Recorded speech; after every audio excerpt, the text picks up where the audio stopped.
L'histoire commence alors qu'un mystérieux garçon nommé Juzu arrive pour un travail. On lui dit qu'il n'y aura qu'une seule personne de garde, donc cela devrait être facile pour lui. Juzu a vraiment confiance en ses capacités, alors il dit à son associé de préparer l'unité d'élimination. Quand il arrive, il neutralise immédiatement l'une des caméras. Il entre dans une pièce où une transaction est en cours, et quelques voyous se demandent qui il est. Juzu les ignore simplement, et il se demande seulement s'ils ont un briquet pour allumer une cigarette. Juzu voit qu'ils essaient d'ouvrir un coffre-fort, et il commence à leur tirer dessus. Il est sérieusement en infériorité numérique, mais il les surpasse en compétences. Il se fraye un chemin à travers l'obscurité et élimine chaque voyou un par un. Un gars reste, et il essaie de s'enfuir avec la mallette. Il maudit sa mauvaise chance parce que le vieux gars est un tueur à gages qui éliminera n'importe qui si l'argent est bon. Juzu apparaît de nulle part car il n'apprécie pas d'entendre ces rumeurs à son sujet.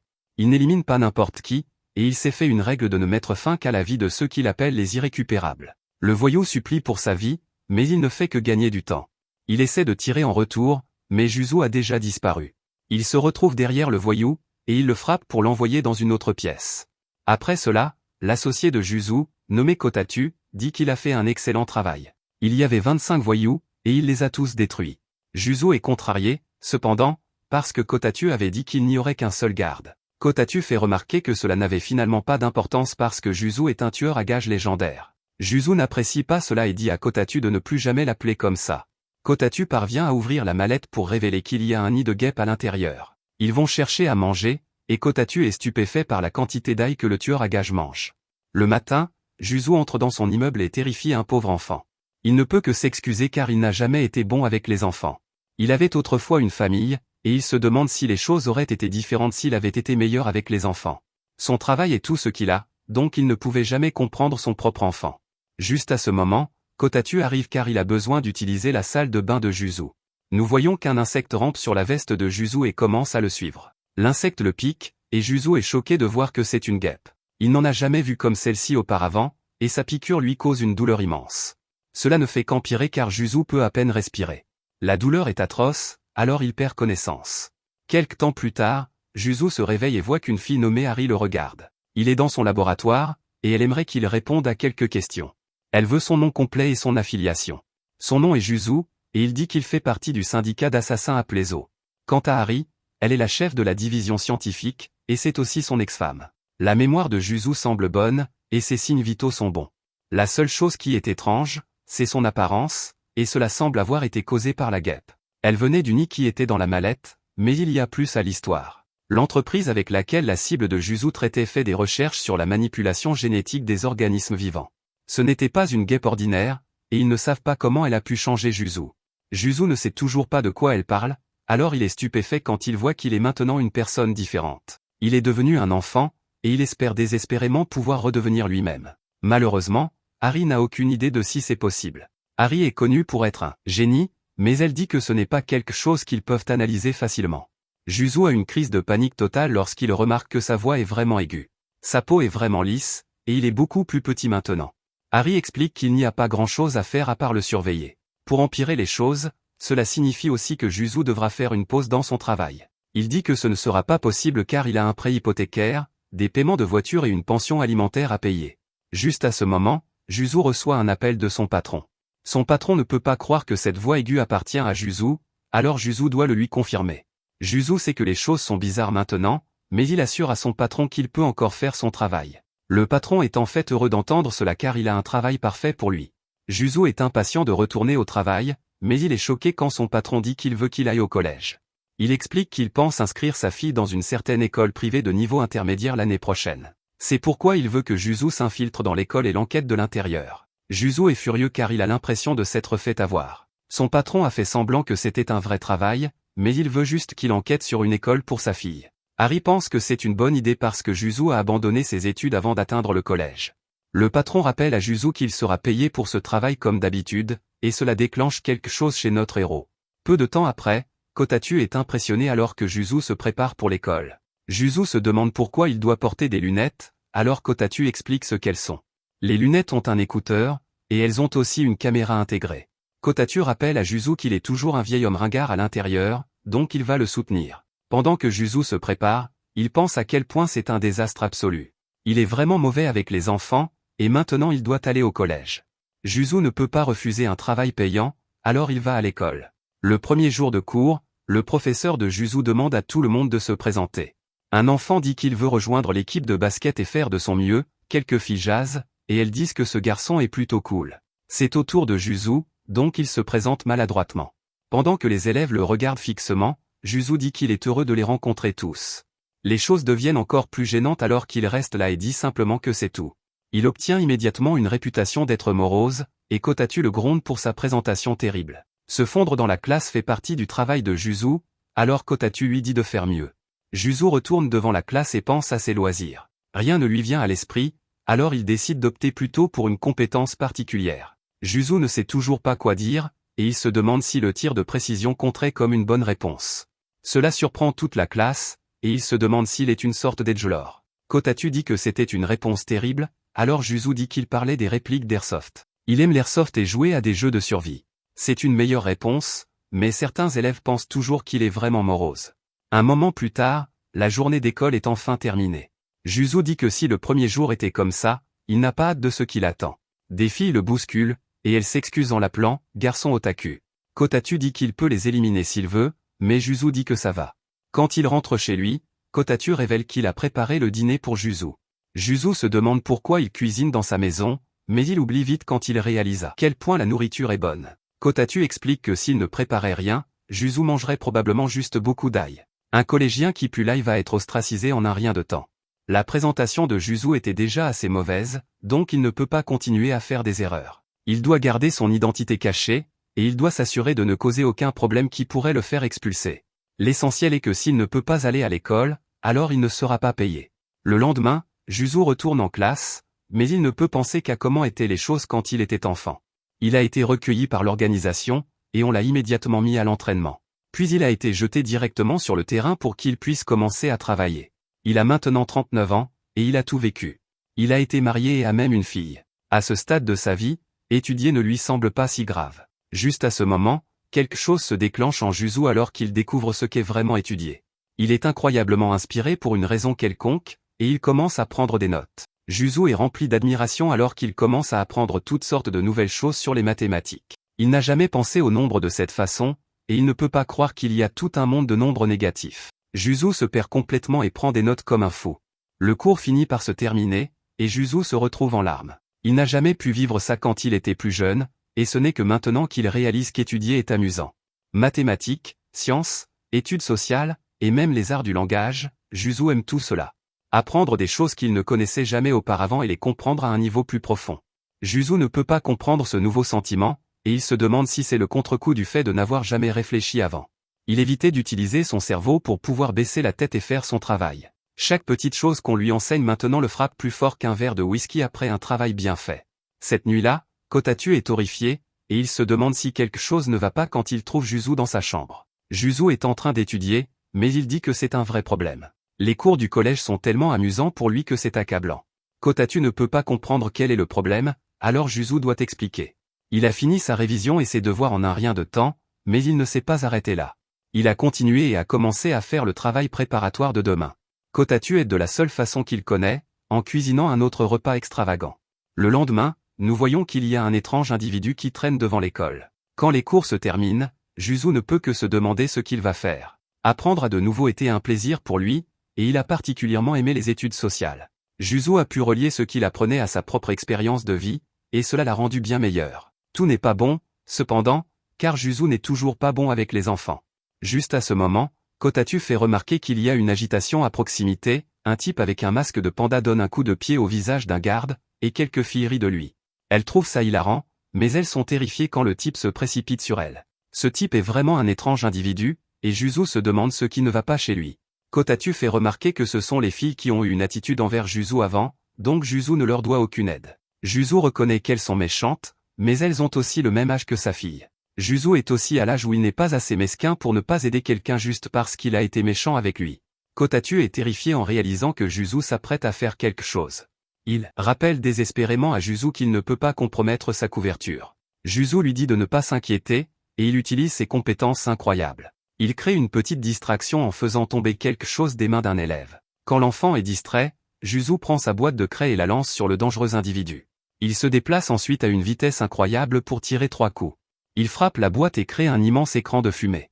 Kotatsu est émerveillé comme toujours, mais Juzo lui dit de se taire un instant. Il se fraye un chemin à travers la fumée et atterrit un coup de poing dévastateur sur le panda. Juzo est stupéfait, cependant, car ce coup de poing était censé faire tomber le gars. Juzo réalise que ce n'est pas parce que ce type est fort, c'est parce qu'il est devenu un enfant. Le psychopathe réalise qu'il est en danger, alors il sort un bâton de dynamite. Il prévoit d'emmener tout le monde avec lui, mais Juzo est imperturbable. Il utilise son livre pour éloigner la dynamite, et il prévient le gars de ne rien faire de stupide. Le gars finit par s'évanouir, et Juzo tire sur la bombe en l'air. Les filles sont sauvées, et elles réalisent que Juzo est celui qui les a sauvées. Juzo ne peut pas être découvert, alors il le nie. Il dit qu'un parfait inconnu passait par là et qu'il a frappé le dangereux individu. Juzo déclare qu'il n'est qu'un étudiant de collège ordinaire qui vient étudier comme un enfant normal. C'est une chose assez étrange à dire, alors Juzo s'en va. Le lendemain, les autres élèves de la classe de Juzo décident de créer un chat de groupe. Toute la classe se joint, mais ils peuvent dire que Juzo ne semble pas être le genre de personne qui aimerait ce genre de choses. Juzo pense qu'ils ont raison, et il espère qu'ils l'ignorent tout simplement. Juste à ce moment, les filles d'avant disent qu'elles devraient l'inviter. Elles ne sont pas vraiment sûres, mais quelque chose leur dit qu'elles devraient remercier Juzo pour l'autre jour. Juzo se moque de tout cela, et il dit qu'elles peuvent l'ajouter si elles veulent. Cette nuit-là, Juzo commence à regretter sa décision. Le chat de groupe va extrêmement vite, et il n'y a aucun moyen qu'il puisse suivre ce qu'ils disent. Les notifications n'arrêtent pas de venir, et il ne sait pas comment les arrêter.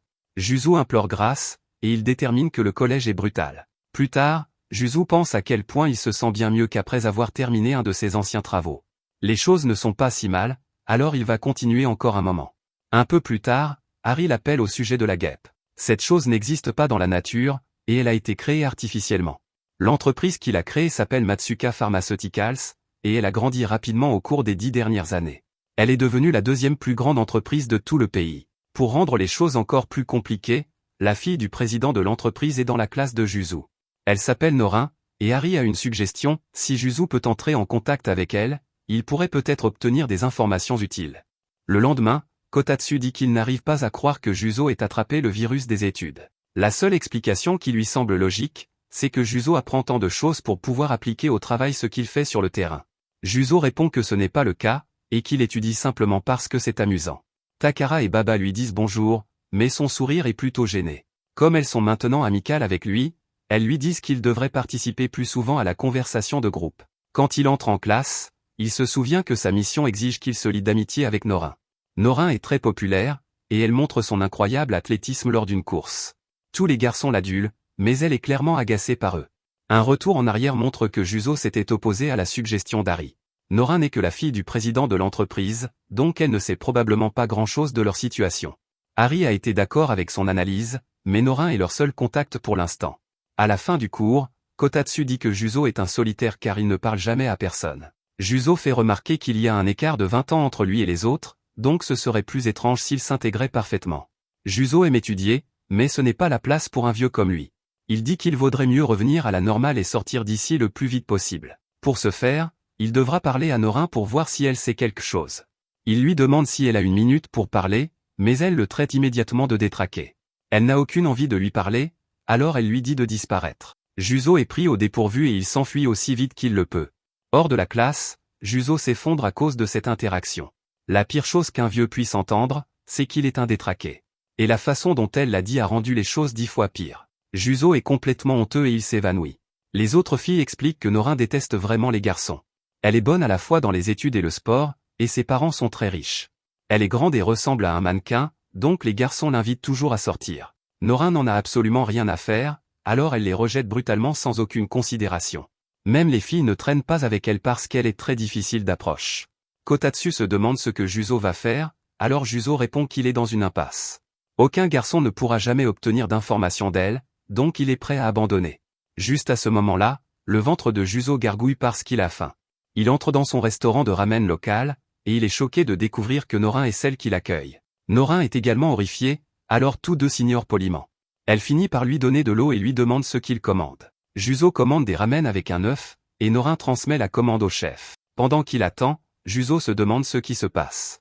Norin est la fille d'un des hommes les plus riches, donc ça n'a pas de sens qu'elle travaille dans un restaurant de ramen. Les collégiens n'ont même pas le droit de travailler, Alors il commence à se demander si ce n'est qu'une fille qui lui ressemble. C'est un énorme mystère, mais Juzo décide de manger avant d'essayer de comprendre. Le ramen est absolument incroyable, bien meilleur qu'il n'y paraissait au premier abord. La qualité des nouilles et des garnitures est à un tout autre niveau par rapport à tout ce qu'il a jamais goûté. Même le bouillon l'envoie dans un autre univers, et il dit que la profondeur de la saveur est absolument incroyable. Juzo est complètement concentré sur sa nourriture, mais Nora l'interrompt. Elle dit que lorsque le restaurant ferme, elle aimerait qu'il la retrouve à l'arrière. Quand il se retrouve, elle se demande ce qu'il fait dans ce quartier. Juzo explique qu'il habite par ici, et Nora maudit sa malchance. Cet endroit est loin de la gare routière et il n'y a aucun lieu de rencontre, donc elle était sûre que ce serait le dernier endroit où quelqu'un de l'école apparaîtrait. Elle supplie alors Juzo de garder le secret pour tout le monde. Ce n'est pas un problème pour lui, alors ils commencent à marcher ensemble. Nora explique qu'elle rentre seule à pied tous les jours après l'école, alors Juzo se demande pourquoi personne ne la conduit. Sa famille est assez riche, donc ça ne poserait probablement pas de problème. Nora explique simplement qu'elle déteste ce genre de choses. Quant au restaurant de ramen, il appartient à son oncle. Elle n'est pas payée, c'est plutôt comme si elle aidait un parent. Nora admet alors que sa famille est extrêmement riche. Elle reconnaît aussi que les gens la trouvent jolie, donc elle ne peut pas nier qu'elle a été bénie. L'inconvénient, c'est que ses parents lui présentent toujours des garçons qu'ils pensent être de bons futurs maris. Les garçons ne savent jamais rien d'elle, et ils la regardent toujours de la même façon. Au fond d'elle-même, Nora ne pouvait que penser à quel point ces garçons étaient dégoûtants. Maintenant qu'elle est au collège, les garçons de sa classe la regardent de la même manière. Juzo est choqué car il réalise maintenant pourquoi elle déteste tant les garçons. Nora est alors étonnamment positive quand elle déclare que c'est pour ça qu'elle veut posséder son propre restaurant de ramen un jour. Juzo est vraiment perplexe car ces deux choses ne semblent pas vraiment liées. Nora explique qu'elle déteste vraiment l'état d'esprit traditionnaliste de sa famille. Il pense que les femmes devraient toujours se marier tôt pour devenir femmes au foyer le plus vite possible. Nora préfère vivre par ses propres forces et perpétuer la saveur des ramen de son oncle. Son oncle est devenu chef de ramen parce qu'il détestait l'idée de ne fréquenter que d'autres riches. Chaque fois que Nora se sentait déprimée, il lui faisait toujours des ramen sans dire un mot. Nora dit que Juzo lui rappelle son oncle, mais elle n'arrive pas à comprendre pourquoi. Juzo la surprend en disant qu'elle devrait faire ce qu'elle veut. Ce n'est pas parce qu'elle est leur fille qu'elle doit vivre comme ses parents le souhaitent. Juzo convient alors que les ramen de son oncle sont délicieux. Nora devient très enthousiaste parce qu'elle adore parler de ramen. Elle était particulièrement heureuse aujourd'hui parce qu'ils l'ont laissé aider à la préparation. Finalement, leur promenade prend fin car Juzo est proche de chez lui. Nora devient très sérieuse et lui rappelle que leur conversation ne signifie pas qu'il peut commencer à se comporter de façon amicale avec elle à l'école. Ils se séparent, mais les choses prennent une tournure sombre quand quelqu'un kidnappe Nora. Juzo n'a pas assez de temps pour l'aider, et il se demande comment une telle chose a pu arriver. C'est plutôt logique car le père de Nora est à la tête d'une grande entreprise impliquée dans des affaires assez louches. Il y a 1000 raisons pour lesquelles quelqu'un pourrait la cibler, alors il dit à Kotatsu de se renseigner. Kotatsu obtient la plaque d'immatriculation, mais il y a de fortes chances qu'elle soit fausse. Juste à ce moment-là, Kotatsu se demande ce que Juzo fait alors qu'il commence à courir. Juzo lui rappelle que son sac contient une balle émettrice, donc il va l'utiliser. Kotatsu n'arrive pas à croire qu'il va essayer de les poursuivre car c'est bien trop tard. Ils conduisent beaucoup trop vite, et ils sont maintenant très loin. Pour rendre les choses encore plus impossibles, la balle émettrice est conçue pour un pistolet. Même si Juzo peut les trouver, le tir serait impossible à réussir. Juzo dit qu'il sait déjà tout cela, et il rappelle à son ami qu'il fait cela depuis des années. Juzo charge son arme avec l'émetteur, mais Kotatsu dit que viser ne veut rien dire d'aussi loin. Juzo lui dit de se taire parce qu'il doit utiliser son instinct. Il vise bien plus haut que le véhicule, et il tire. Incroyablement, il atteint sa cible, et il peut maintenant voir leur position sur son application. Juzo pense alors à comment il n'a goûté à ces délicieux ramen qu'une seule fois. Il part sauver Nora, mais son véritable objectif est de sauver la personne à qui sera transmise la recette des ramen. À la planque, les voyous disent à Nora de ne pas s'inquiéter. Bien sûr, ce sont de parfaits détraqués, et Nora est dégoûté par eux.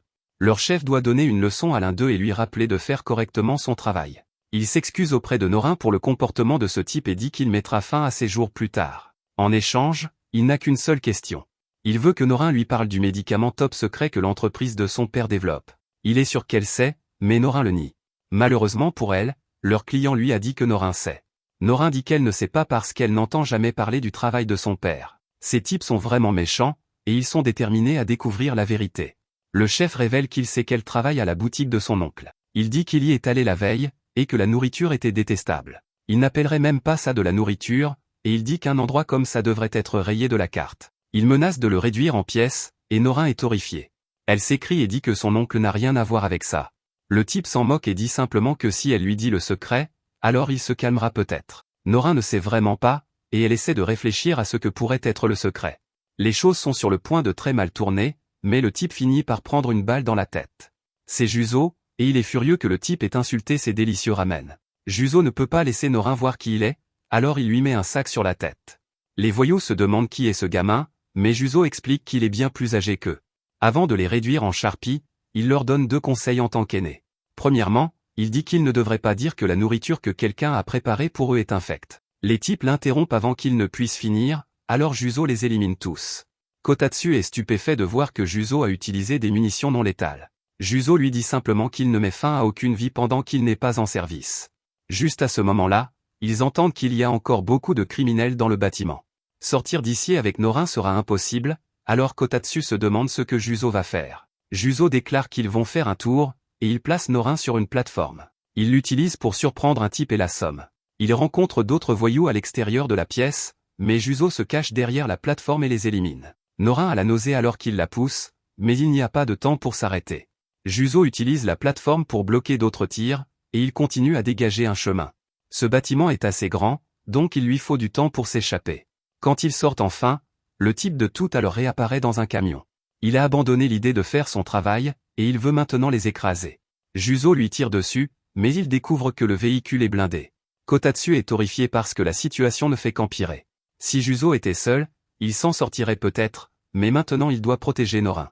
Heureusement, Juzo a un plan, il jette Norin hors du chariot. Il lance plutôt le chariot sur le camion, et il jette autre chose qu'il a ramassé en chemin. Son lancer est extrêmement précis, et il fait basculer le camion. Juzo donne enfin son deuxième conseil, et il admet qu'il est peut-être démodé. Il déclare que tout homme qui ne peut pas traiter une femme avec gentillesse est une ordure absolue. Sa mission de sauvetage est enfin terminée, alors il utilise un spray spécial pour endormir Norin. Juste à ce moment-là, Juzo réalise qu'il a oublié son guide d'études à l'intérieur du bâtiment. Le lendemain matin, Norin se demande si tout cela était un rêve. Elle a encore des blessures, ce qui signifie que tout est bien réel. Elle se souvient alors de la voix de la personne qui l'a sauvée, et elle se demande si c'est bien qui elle pense.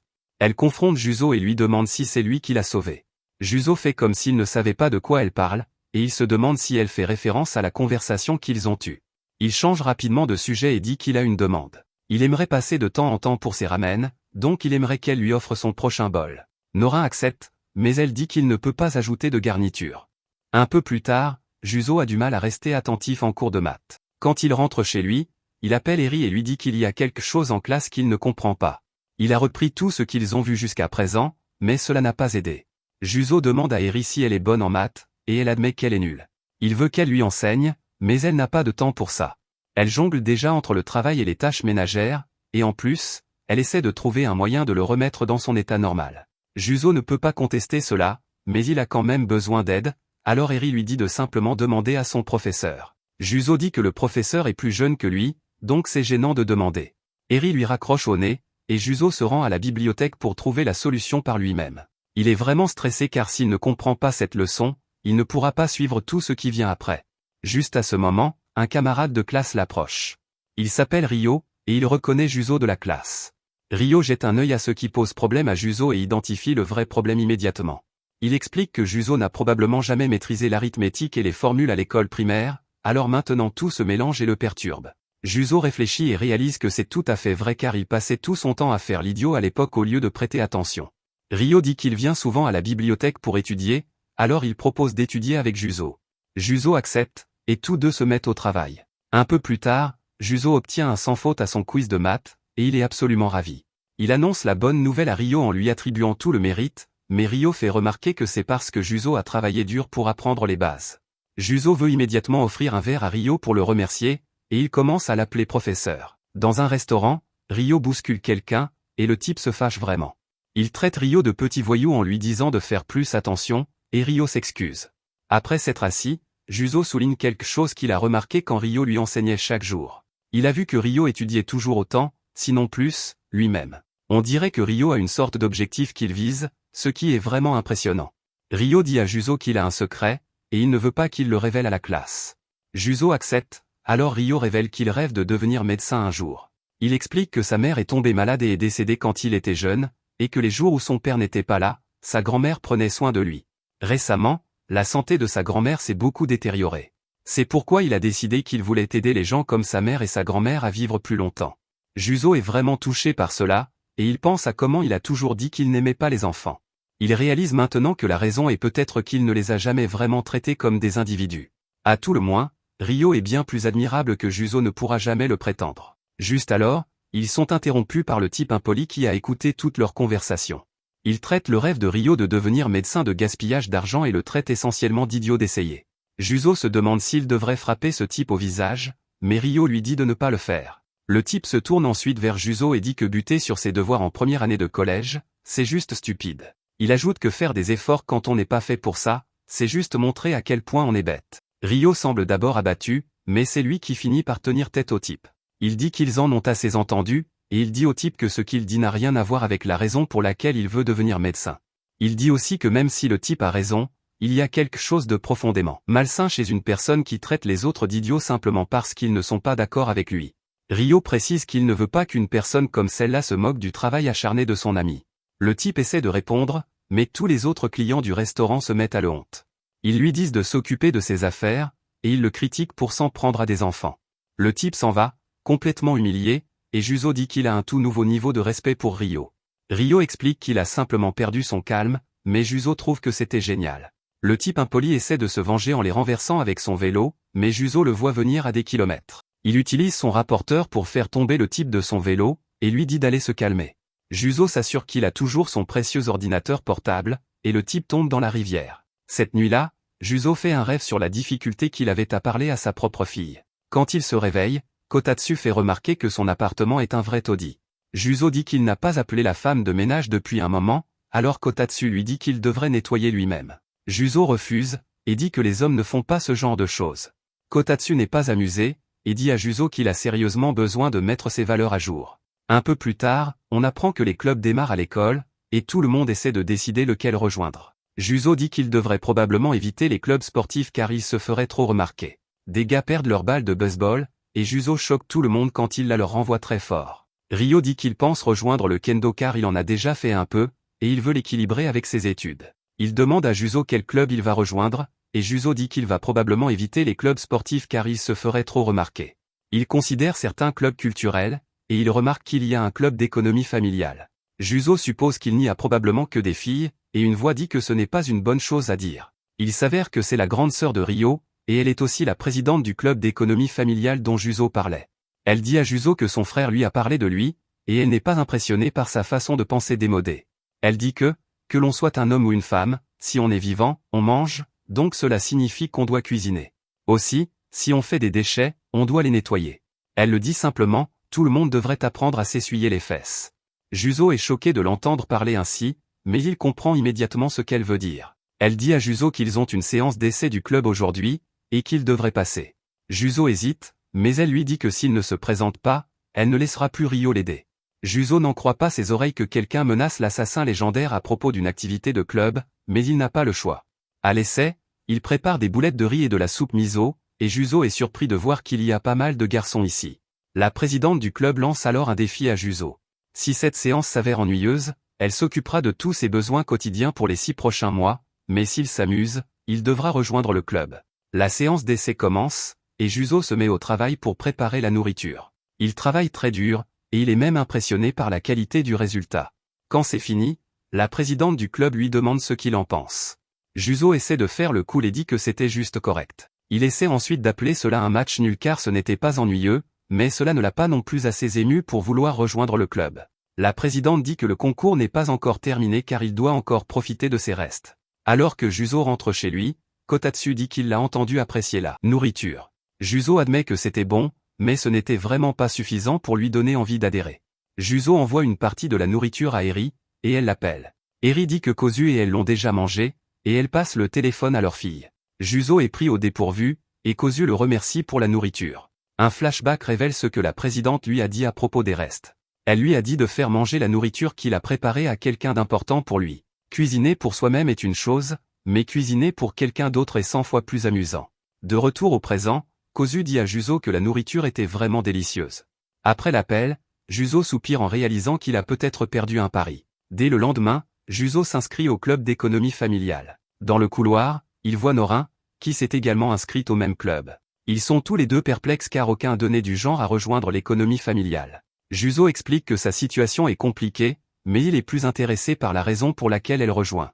Norin explique qu'elle a pensé que cela pourrait l'aider à faire plus au restaurant de ramen. Elle précise aussi très clairement qu'il ne doit le dire à personne. Il ne doit pas non plus devenir trop ami avec elle simplement parce qu'ils sont dans le même club. Juste à ce moment, Juzo reçoit un appel de Kotatsu, et il sent immédiatement que quelque chose ne va pas. Kotatsu lui dit qu'il a de mauvaises nouvelles concernant la façon de retrouver sa forme originale. Il dit que la conclusion est que Juzo doit épouser Norin.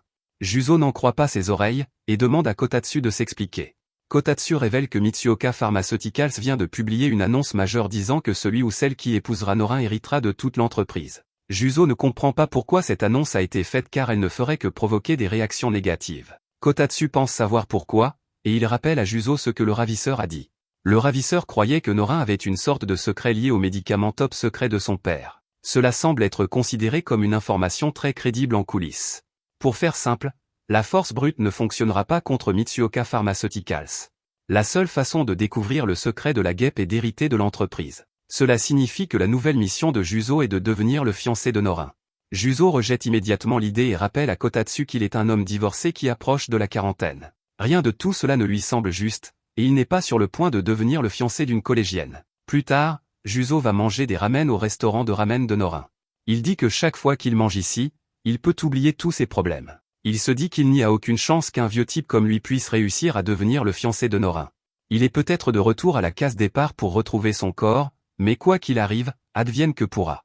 Il paie Norin pour les ramen, et il voit que quelque chose la tracasse. Il a entendu que les choses ont été difficiles pour elle récemment car les gens l'ont draguée depuis l'annonce. Son service au travail est terminé, alors son oncle dit qu'elle peut rentrer chez elle. Alors qu'ils marchent ensemble, Norin se confie à Juzo sur sa frustration envers son père. Elle dit qu'il ne rentre presque plus à la maison, et qu'elle ne veut plus jamais voir son visage. Elle est très contrariée par l'annonce, mais Juzo n'écoute même pas. Il dit que ça a l'air plutôt mauvais, et elle n'en croit pas qu'il n'écoute pas vraiment. Elle devient très frustrée mais admet que c'est plutôt agréable. C'est le genre d'échange sans but qu'elle veut avoir avec des amis. Elle se demande si elle rencontrera quelqu'un au club, et elle réalise qu'elle est en quelque sorte amie avec Juzo. Le lendemain, Juzo va au club prêt à apprendre à s'essuyer les fesses. Juste à ce moment, la présidente révèle qu'ils ont un petit problème. Le club a été inondé de candidatures, et la plupart sont ici à cause de Norin. Un groupe de gars essaie de rejoindre le club juste pour s'approcher d'elle. Les gars sont très agaçants, et Norin est submergée. Elle croise le regard de Juzo et se décide. Elle dit à tout le monde de se taire car elle veut clarifier une chose. Elle dit qu'elle a déjà un petit ami, et elle attrape Juzo. Elle annonce qu'il est son petit ami, et tout le monde est stupéfait. Norin et Juzo fuient leurs camarades de classe, qui veulent en savoir plus sur ce qu'elle a dit à propos d'avoir un petit ami. Ils finissent par les semer, et une fois seule, Norin s'excuse immédiatement.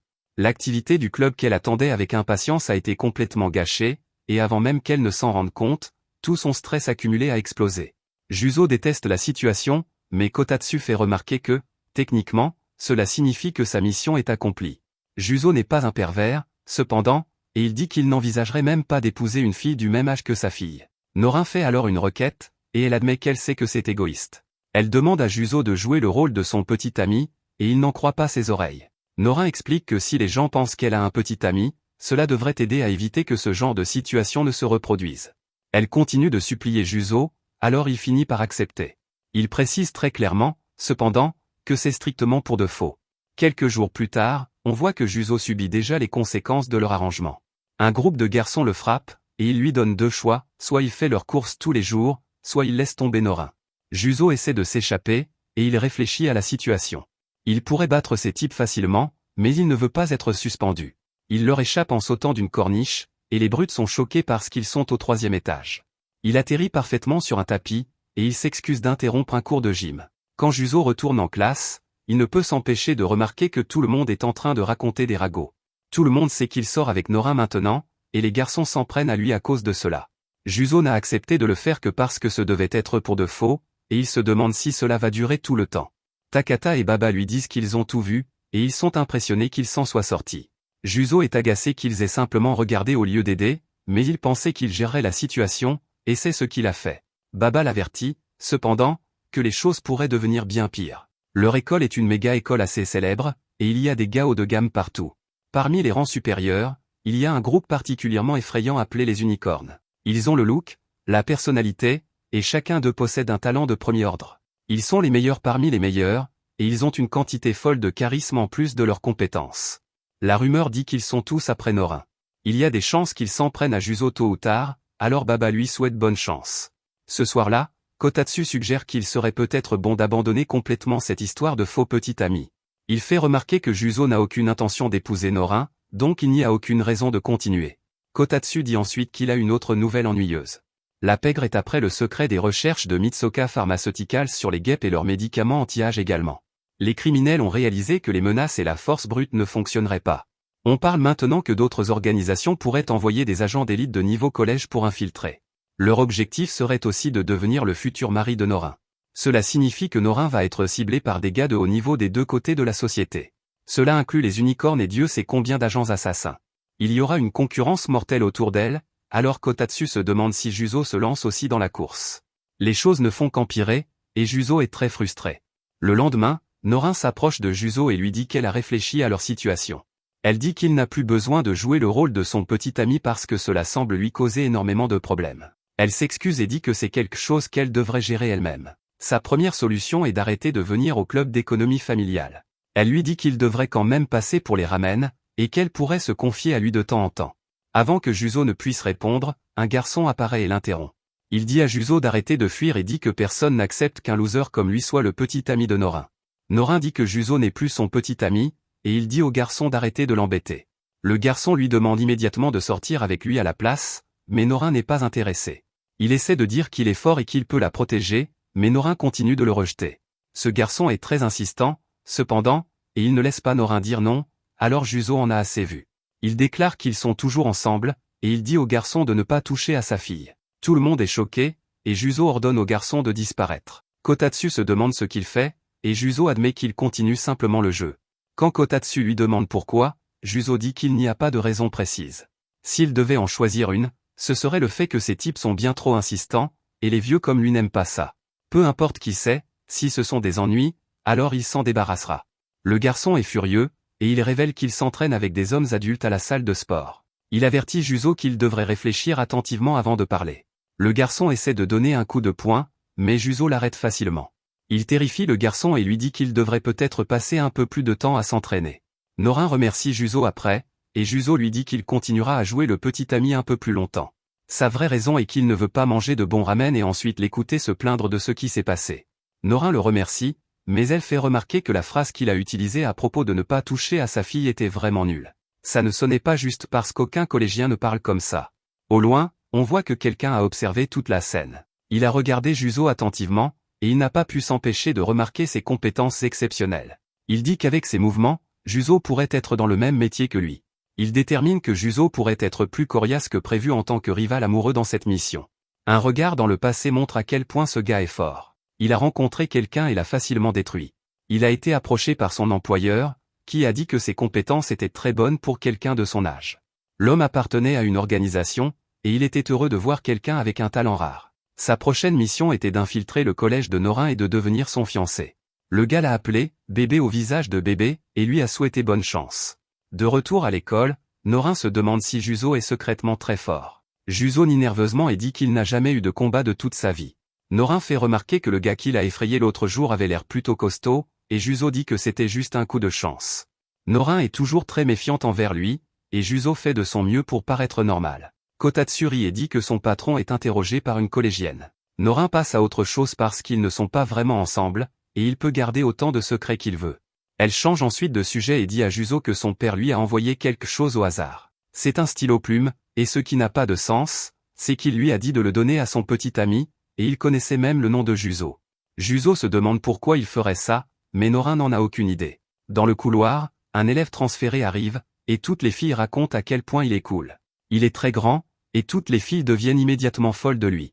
Il est présenté à la classe, et Kotatsu se méfie immédiatement de lui. Juzo est du même avis car c'est trop de coïncidence qu'un élève transféré apparaisse à un moment pareil. Juzo peut sentir qu'il y a quelque chose dans sa présence, et il détermine qu'un autre professionnel vient d'arriver. Juzo prend cela très au sérieux parce que ce gars est là pour devenir le fiancé de Norin. Le professeur le présente sous le nom de Shine Kozami. Les filles de la classe sont très excitées parce qu'enfin quelqu'un de cool est arrivé. Sa présentation ne se passe pas bien, cependant, quand le professeur lui dit de dire quelque chose sur lui-même. Shine se fiche devant tout le monde, et il n'arrive pas à sortir un mot. Il finit par dire un tas de mots hachés, et personne ne le comprend. C'est un désastre complet, et les élèves applaudissent gênés. Juzo n'arrive pas à croire que ce gars soit un pro car il vient de craquer devant tout le monde. Le professeur lui fait juste prendre sa place, et Norin dit qu'elle est ravie de le rencontrer. Shine s'effondre sur lui-même, et il pense à quel point Norin est mignonne. Il n'a vu que des photos d'elle, mais elle ne lui rendait pas justice. Il pense qu'il n'y a aucun moyen qu'il puisse flirter avec une fille aussi mignonne, mais c'est un travail, donc il doit tenir le coup. Il donne à Norin une lettre lui demandant de le rejoindre dans la cour après l'école. Norin est choquée, et elle se demande si elle vient vraiment de recevoir la lettre d'amour la plus bâclée de tous les temps. Malgré son anxiété sociale paralysante, les filles l'aiment toujours. Plus tard, Norin montre la lettre à Juzo. Elle veut qu'il vienne avec elle puisque c'est essentiellement le but de l'arrangement du faux petit ami.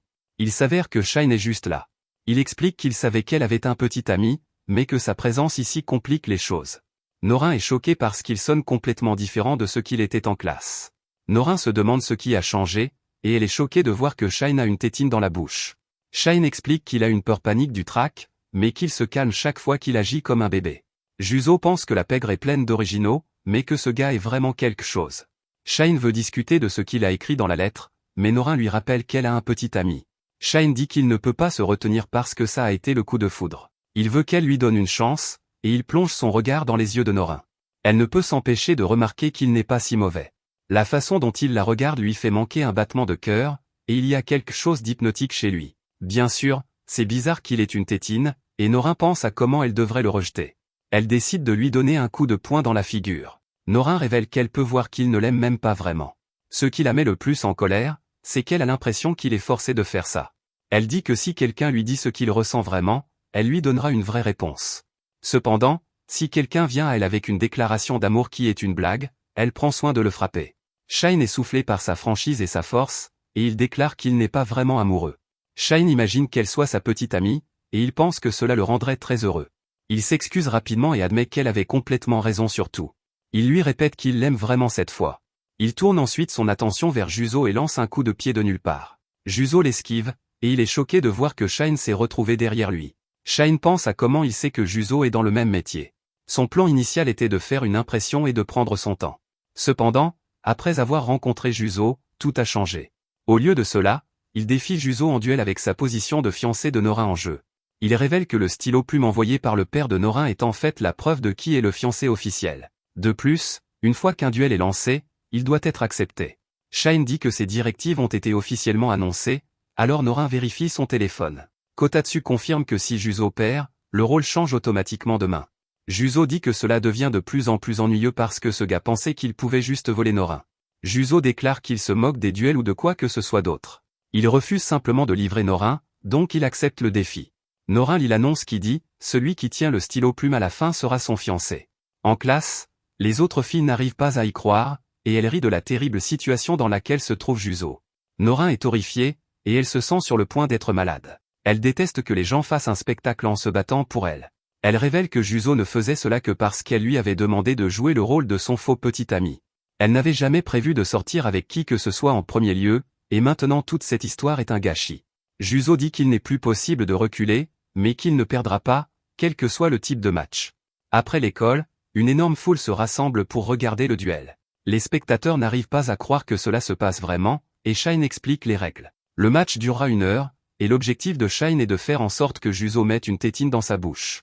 Si Juzo peut survivre à l'heure entière sans qu'on lui en enfonce une, alors il gagne. Les filles rient de ce duel fou, et Shine se demande quelle vie il mène. Shine prend alors un moment pour avouer son amour à Norin.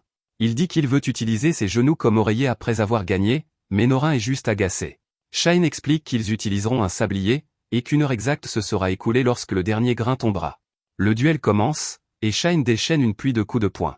Même en se préparant, Juzo peut voir que les compétences de Shine sont réelles. Juzo ne peut pas révéler ses véritables capacités, donc il doit esquisser toutes les attaques de Shine de la manière la plus pathétique possible. Bien sûr, Shine est incroyablement dangereux, donc c'est plus facile à dire qu'à faire. Juzo rentre dans l'école, sachant qu'il doit simplement tenir le coup pendant 1 autre heure. Les étudiants remarquent que Juzo esquive réellement les attaques de Shine, et ils se demandent si c'est juste de la chance. Cela fait longtemps que Juzo n'a affronté quelqu'un d'aussi bon, et cela inclut avant qu'il ne devienne cette version plus jeune de lui-même. Alors que le combat continue, Shine dit à Juzo qu'après que Norin l'a rejeté, il a pensé à ce qui les distinguait. Il a déterminé que c'était parce que l'un d'eux est un bébé et l'autre non. Cependant, il a réalisé que s'ils étaient tous les deux des bébés, alors il serait le supérieur. Juzo n'a aucune idée de quoi il parle, et il doit esquisser plusieurs tentatives de Shine pour lui mettre une tétine dans la bouche. Shine lui dit d'essayer la tétine parce qu'il pourrait aimer ça. Les tentatives de Shine deviennent plus vicieuses alors qu'il déclare qu'il est amoureux de Norin. Il demande ensuite à Juzo si ses sentiments pour Norin sont plus forts que les siens. Juzo y pense honnêtement et admet en lui-même qu'il n'a aucun sentiment romantique pour Norin. C'est un homme adulte, et il n'a accepté cela que parce qu'il est devenu têtu. Alors qu'il pense à cela, il commence à accepter que perdre ce duel ne serait peut-être pas la pire issue. Juste au moment où il l'accepte presque, une image de sa fille lui vient à l'esprit. Il se ressaisit et se rappelle que c'est plus que de l'entêtement. Avec environ une minute restante, les deux se retrouvent à l'extérieur. Shine lance la tétine dans l'autre direction, et tout le monde se demande si le duel est terminé. Shine confirme qu'il l'est, mais ce n'est pas ce qu'il pense. Il a en fait tendu un piège, et il explique qu'il n'a jamais dit qu'il n'y aurait qu'une seule tétine. Plusieurs tétines couvrent ce gars, et elles volent toutes vers Juzo. Juzo les esquive, mais il est immédiatement pris. Il réalise que Shine lui a laissé une voie de fuite exprès pour qu'il tombe dans un autre piège. Ce piège suivant assure que Juzo marchera sur un râteau. De manière classique, le râteau vole droit vers son visage, et il a une tétine au bout. La foule crie parce qu'il n'y a aucun moyen pour Juzo de le bloquer. Tout le monde est sûr que la tétine va aller dans sa bouche, mais ils sont choqués quand le râteau s'arrête. Tout le monde est sans voix, incapable de comprendre ce qui s'est passé. Il s'avère que Shine l'a bloqué avec une ficelle entre deux arbres. Shine est émerveillé parce que Juzo a utilisé des couteaux à sculpter le bois qu'il a trouvé dans la salle de classe. Il les a lancés dès que Shine a déclenché son premier piège, et son timing était parfait. Le temps est écoulé, et la foule n'arrive pas à croire que Juzo a réellement gagné. Shine réalise que son amour a en fait perdu, et il s'excuse. Juzo admet qu'il ne sait pas si ses sentiments sont plus forts que ceux de Shine. Il ressent quelque chose pour Norin, ce n'est juste pas la même chose que ce que Shine ressent. Juzo admet qu'il vient seulement de réaliser qu'il projetait Kozu sur Norin. Il y a tellement de choses qu'il n'a pas pu faire pour Kozu, et il ne veut pas que Norin finisse malheureuse. Plus tard, Norin dit qu'elle ne sait pas comment gérer deux garçons qui se battent en duel pour elle. Le club d'économie familiale accueille ensuite son nouveau membre, et il s'avère que c'est Shine. Il déclare qu'il n'abandonne pas Norin, et Norin lui dit qu'il devrait vraiment le faire. Un peu plus tard, on voit qu'un groupe s'est rassemblé pour regarder un lanceur. Le gars lance sa première balle et elle va si vite qu'elle renverse le receveur. Tout le monde est émerveillé et le lanceur remercie le receveur de l'aider à s'entraîner. Des gens dans le public se demandent si ce gars est vraiment un collégien.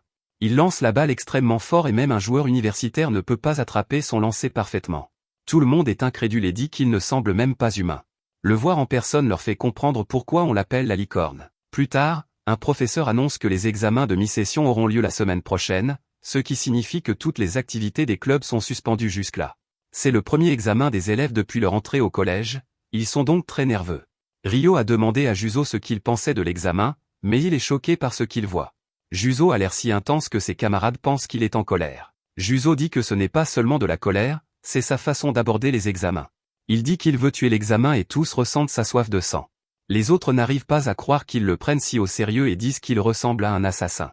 Kotatsu avertit Juzo par l'oreillette de ne pas faire échouer sa couverture pour une chose aussi stupide. Juzo se ressaisit rapidement et dit à Ryo que c'est sa première fois avec les examens de mi-session.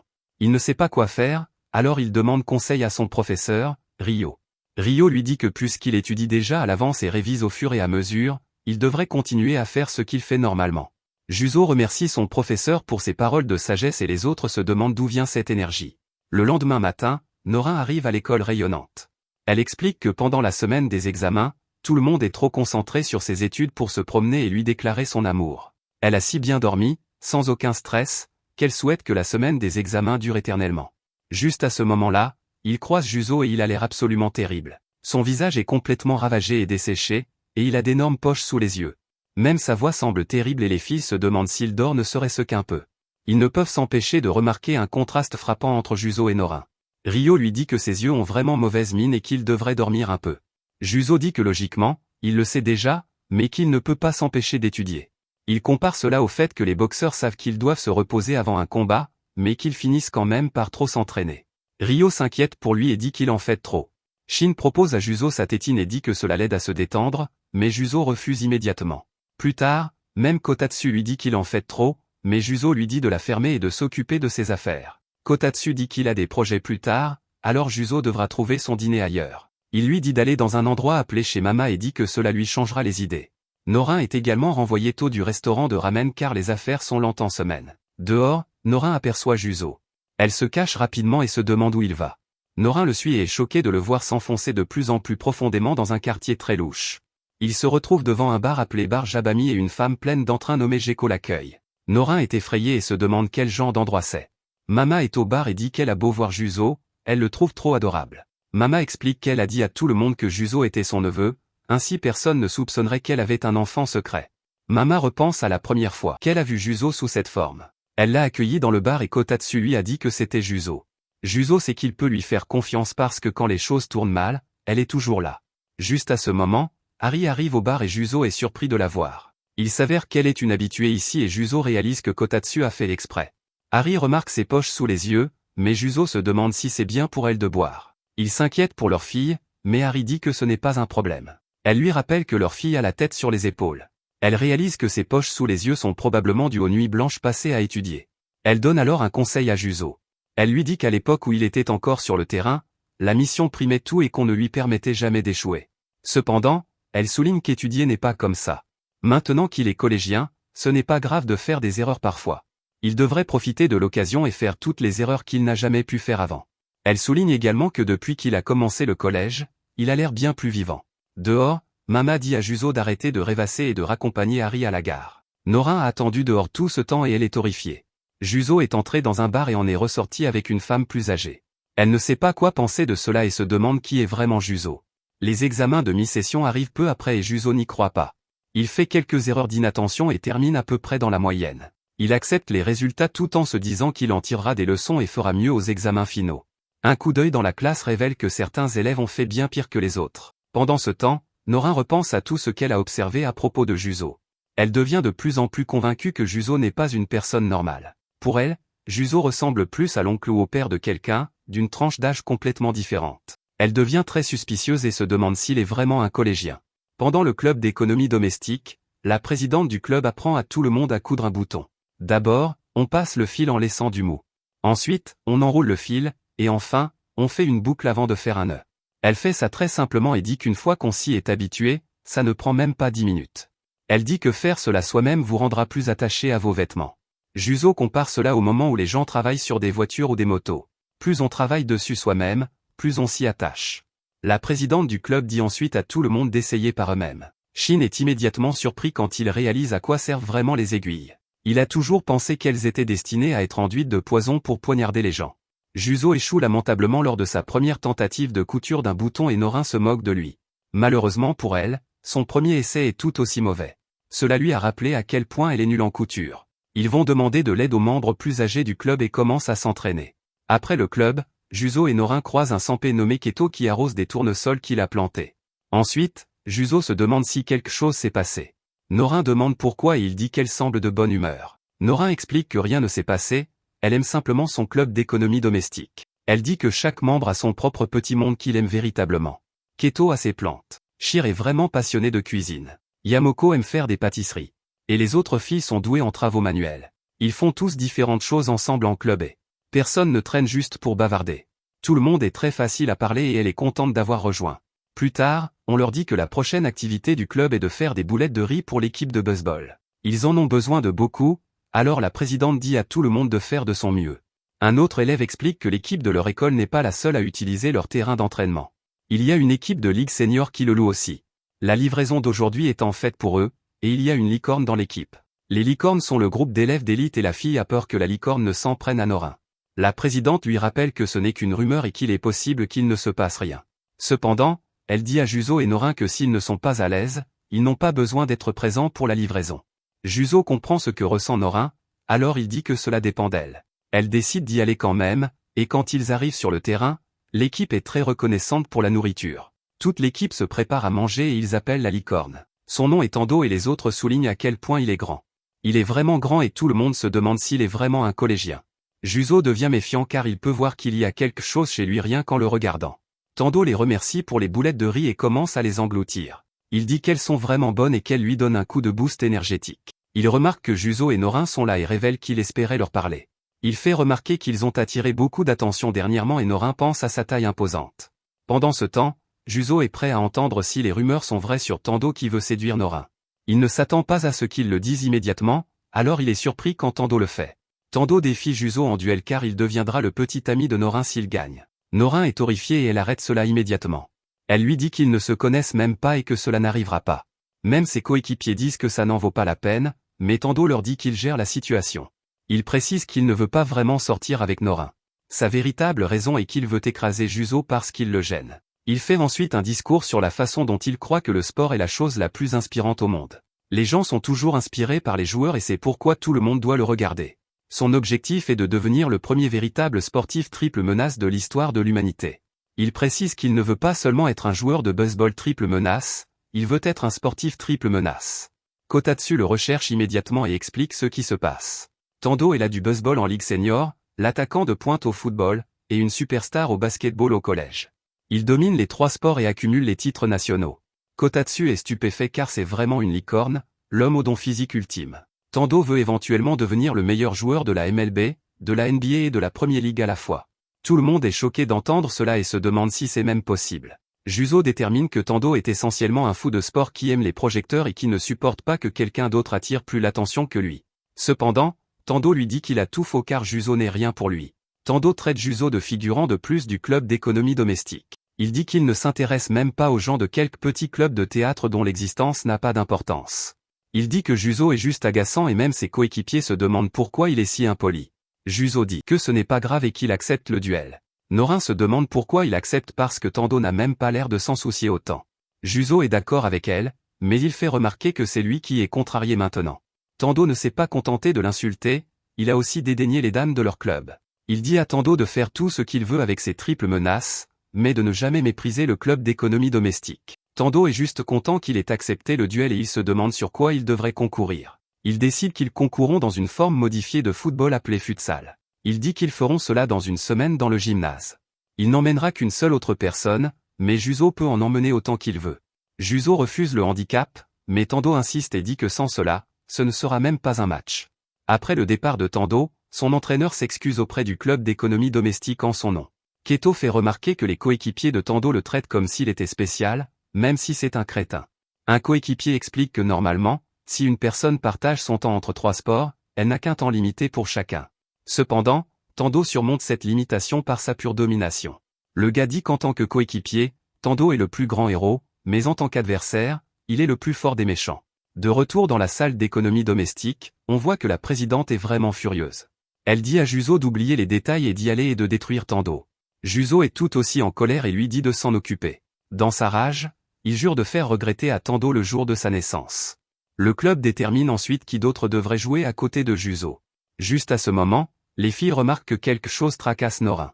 Norin repense au moment gênant qu'elle a eu avec Tando, et elle grimace encore de honte. Elle est mortifiée que sa réponse ait donné l'impression qu'elle était une fille imbue d'elle-même disant « Arrêtez de vous battre pour moi ». Alors qu'elle s'effondre, Shine surprend tout le monde en disant qu'il jouera aussi. Il dit que ce qu'il ne peut pas pardonner, c'est la façon dont Tando a fait honte à Norin devant tout le monde. Keto fait remarquer que cela ne doit pas forcément être 2 contre 2, donc il aimerait participer. Il explique qu'il ne peut pas pardonner à Tando d'avoir moqué le club d'économie domestique qu'il aime tant. En plus de cela, il n'aime pas non plus la façon dont il a fait honte à Norin. Norin est très contrariée, mais ce n'est pas à cause du duel ou des enjeux de rendez-vous. Elle ne supporte pas comment Tando s'est moqué de leur club, alors elle dit à Juzo qu'il ferait mieux de gagner. Personne n'est plus motivé que notre héros, alors il dit qu'il le fera. Plus tard, on voit Tando s'entraîner avec son coéquipier. Tando lui a demandé de l'aider pour le duel, et son coéquipier est un peu agacé d'être entraîné là-dedans sans crier gare. Il se demande aussi pourquoi il se donne cette peine car Tando n'est jamais allé chercher un combat auparavant. Tando admet que c'est vrai, mais il dit que lorsqu'il regarde Juzo, il devient agité. Il y a quelque chose chez lui qu'il ne peut pas expliquer. Son coéquipier déclare qu'il ne fera que le strict minimum pendant le match, et Tando dit qu'il n'en attendait pas beaucoup de toute façon. Son coéquipier est agacé par ce commentaire supplémentaire, et il met accidentellement trop de puissance dans son tir suivant. Tando tue complètement l'élan et son coéquipier se rappelle une fois de plus à quel genre de prodige il a affaire. Plus tard, nous arrivons le jour du match. C'est 3 contre 2 et tout le monde se demande ce qui va se passer. Juzo dit que si Tando gagne, ils suivront les règles normales du duel. Cependant, s'il gagne, il veut qu'une condition soit remplie. Il rappelle à Tando qu'il s'est moqué du club d'économie domestique, donc s'il gagne, il veut que Tando s'excuse auprès des dames. Tando accepte sans hésitation, mais ce n'est pas tout. Il dit qu'accepter cette condition revient essentiellement à dire qu'il n'aura pas à s'excuser parce qu'il va gagner. Merci d'avoir regardé mon récapitulatif. N'oubliez pas d'aimer la vidéo.